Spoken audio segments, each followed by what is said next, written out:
Hello friends, my name is Mohammad Salman and welcome to my channel bio की पाठशाला। तो आज की वीडियो में हम डिस्कस करेंगे कि कैसे बायोटेक्नोलॉजी की हेल्प से हम इंसुलिन हार्मोन्स का प्रोडक्शंस करते हैं, कैसे रिकॉम्बिनेंट डीएनए टेक्नोलॉजी के थ्रू हम इंसुलिन हार्मोन्स का प्रोडक्शंस करते हैं। देखिए, सबसे पहले हम समझ लेते हैं कि इंसुलिन क्या होता है। इंसुलिन एक तरह का हार्मोन्स है जो हमारी पैंक्रियास की आइसोलेट ऑफ लैंगरहैंस की जो बीटा सेल होती है, और उस बीटा सेल से इंसुलिन हार्मोन्स का सिक्रेशन होता है। इस हार्मोन्स का सबसे मेन फंक्शन ये होता है कि हमारी बॉडी के अंदर जितनी भी सेल्स पाई जाती हैं उन सेल को स्टिमुलेट करता है ग्लूकोज को लेने के लिए फ्रॉम द ब्लड। ठीक है, जैसा कि आपको पता होगा कि ब्लड के अंदर ग्लूकोज पाए जाते हैं और हर सेल को ग्लूकोज की नीड होती है for the performing of metabolic activity, है ना। अपने आप को ज़िंदा रखने के लिए सेल्स को ग्लूकोज की ज़रूरत पड़ती है। तो इन ग्लूकोज को कौन स्टिमुलेट करता है लेने के लिए? सेल्स, इंसुलिन हार्मोन्स करता है। ठीक है, और ये जो इंसुलिन हार्मोन्स होता है इसकी डिफिशिएंसी से ह्यूमंस में एक बहुत कह सकते हैं कि कॉमन डिजीज़ निकल कर आती है, जिसको हम डायबिटीज़ कहते हैं या इसको हम शुगर पेशेंट कहते हैं। यानी जिस इंसान के अंदर, जिस ह्यूमंस की बॉडी के अंदर इंसुलिन यानी बीटा सेल से इंसुलिन हार्मोन्स का सेक्रेशन बहुत कम हो जाता है, उस इंसान को डायबिटीज़ डिजीज़ हो जाती है, या इसको हम शुगर डिजीज़ भी कहते हैं कॉमन लैंग्वेज में। क्यों हो जाता है उस इंसान को शुगर डिजीज़? क्योंकि इस इंसुलिन हार्मोन जो होता है वो हमारी सेल्स को ग्लूकोज लेने के लिए स्टिमुलेट नहीं कर पाता है, इसलिए ब्लड के अंदर ग्लूकोज जो ग्लूकोज का अमाउंट है वो इंक्रीज़ कर जाता है।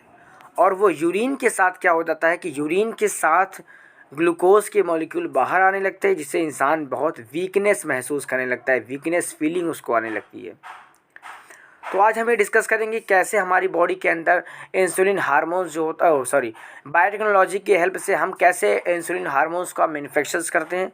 तो सबसे पहले समझ लेते हैं कि ये जो इंसुलिन हार्मोन्स, ये जो आप देख रहे हैं ये वाला डायग्राम, ये इंसुलिन हार्मोन्स का डायग्राम है। ठीक है, और ये जो इंसुलिन हार्मोन्स होता है वो 51 अमाइनो एसिड से मिलकर के बनी होती है, यानी एक तरह की प्रोटीन चैन होती है या पॉलीपेप्टाइड चेन होती है। और ये पॉलीपेप्टाइड चेन जो होती हैं वो 51 अमाइनो एसिड से मिलकर के बनी होती है, जिसमें से आपको यहाँ पर नज़र आ रहा होगा, यहाँ पर A chain, B chain and C chain, यानी कि ये A chain, B chain and C chain. तो ये 3 चेन से मिलकर के बना होता है, जिसमें ये जो आप डायग्राम देख रहे हैं इंसुलिन हार्मोन्स का, ये प्रो इंसुलिन हार्मोन्स है। यानी कि जब स्टार्टिंग में ये इंसुलिन हार्मोन्स बनता है तो 3 आपको अलग अलग अमाइनो एसिड का ग्रुप दिख रहा होगा। लेकिन बाद में क्या होता है कि हमारी बॉडी के अंदर ये जो आपको नज़र आ रहा है ये वाला सी चेन, यानी कि ये जो ब्राउन कलर का है, ठीक है, ये वाला जो थोड़ा सा ब्लैक कलर का है, ये बाद में क्या हो जाता है, डिसअपियर हो जाता है। और ये वाली यानी कि ए चेन एंड बी चेन आपस में जुड़ करके डाइसल्फाइड बॉन्ड बना करके एक हम कह सकते हैं कि एक एक्टिव इंसुलिन हार्मोन्स या ये मैच्योर इंसुलिन हार्मोन्स का फॉर्मेशन कर देता है। और यही इंसुलिन हार्मोन्स जो होता है एक्टिव फॉर्म के रूप में हमारी बॉडी के सेल्स को स्टिमुलेट करता है ग्लूकोज को लेने के लिए। ये 51 अमाइनो एसिड से, यानी कि ये जो होता है ये वाला, ये 21 अमाइनो एसिड से बने होते हैं chain A, and chain B जो होते हैं वो 30 अमाइनो एसिड से मिलकर के बने होते हैं। ठीक है, देखिए सबसे पहले हम क्या करते हैं कि यहाँ पर आप देखिए, यहाँ पर ये मैंने प्लाज्मिड लिया हुआ है। ठीक है, प्लाज्मिड जैसा कि आपको पता होगा कि हम बायोटेक्नोलॉजी में एक व्हीकल्स की तरह काम करता है, यानी कि हम अपने जीन्स को प्लाज्मिड से ही जोड़ते हैं और इस प्लाज्मिड को आगे चल करके हम इसको क्या कह सकते हैं कि जीन क्लोनिंग कराते हैं और ढेर सारे हमें प्रोडक्ट जो है हमें ऑब्टेन हो जाता है। तो सबसे पहले समझ लेते हैं कि ये जो हमें ये आप देख रहे हैं सर्कुलर डीएनए, ये हमें कहाँ से ऑब्टेन हुआ है। या तो हम इसको ऑब्टेन कर सकते हैं ई कोलाई बैक्टीरिया से, आपने नाम सुना होगा ई कोलाई बैक्टीरिया। ठीक है, इस तरह का बैक्टीरिया है।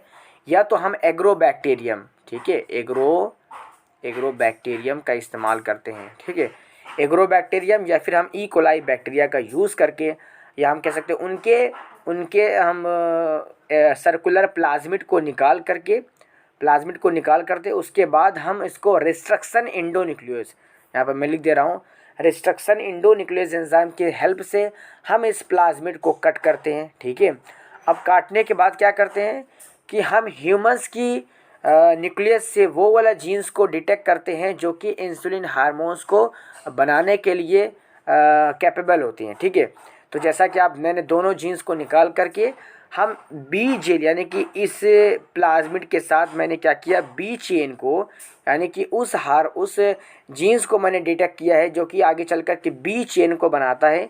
तो मैंने उस जीन्स को यहाँ पर जोड़ दिया है with the help of lipase enzyme. ठीक है, मैं यहाँ पर लिख दे रहा हूँ, लाइपेज एंजाइम्स के थ्रू हम क्या करते हैं, हम हमारे प्लाज्मिड्स में बी चेन को जोड़ देते हैं। और ये प्लाज्मिड हमें कहाँ से मिला है, ई कोलाई बैक्टीरिया से मिला है। ठीक है, अब देखिए क्या करते हैं, दूसरा वाला ई कोलाई बैक्टीरिया से हम प्लाज्मिड को डिटेक्ट करते हैं। उसके बाद हम ए चेन बनाने वाली जीन को जोड़ देते हैं with the help of lipase enzyme. Lipase कह रहा हूँ, उस एंजाइम का नाम है। तो हम क्या करते हैं कि डीएनए लाइगेज एंजाइम्स के थ्रू हम इन इंसुलिन यानी कि जीन्स ए को और जीन्स बी को हम क्या करते हैं कि प्लाज्मिड से जोड़ देते हैं। ठीक है, तो यहाँ पर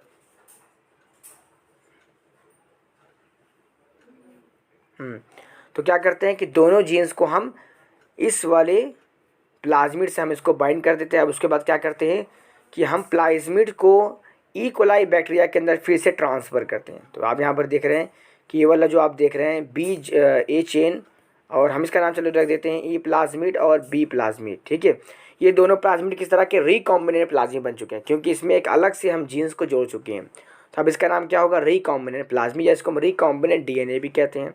इस टेक्निक को हम रिकॉम्बिनेंट डीएनए टेक्निक कहते हैं। अब इसके अंदर ई कोलाई बैक्टीरिया के अंदर हमने ट्रांसफ़र कर दिया। उसके बाद क्या होगा, इस ई कोलाई बैक्टीरिया का हम कल्चर करेंगे यानी हम जीन क्लोनिंग करेंगे। यानी कहने का मतलब ये है कि जो ई कोलाई बैक्टीरिया है इसके नंबर्स को हम इंक्रीज़ करेंगे।